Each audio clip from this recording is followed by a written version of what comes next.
ಕಾಯಕವೇ ಕೈಲಾಸ ಅಂದರೂ ಬಸವ, ಅದರಂತೆ ನಡೆದರೂ ನಡೆದಾಡೋ ದೈವ.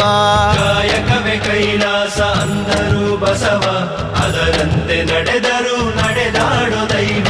ಸಿದ್ಧಗಂಗಾ ಕ್ಷೇತ್ರವೇ ಪೂಜ್ಯರ ಉಸಿರು, ಪ್ರತಿ ಕಲ್ಲು ಹೇಳುತ್ತಿವೆ ಬುದ್ಧಿಯ ಹೆಸರು. ಸಿದ್ಧಗಂಗಾ ಕ್ಷೇತ್ರವೇ ಪೂಜ್ಯರ ಉಸಿರು, ಪ್ರತಿ ಕಲ್ಲು ಹೇಳುತ್ತಿವೆ ಬುದ್ಧಿಯ ಹೆಸರು. ಕಾಯಕವೇ ಕೈಲಾಸ ಅಂದರೂ ಬಸವ, ಅದರಂತೆ ನಡೆದರೂ ನಡೆದಾಡೋ ದೈವ. ಕಾಯಕವೇ ಕೈಲಾಸ ಅಂದರೂ ಬಸವ, ಅದರಂತೆ ನಡೆದರೂ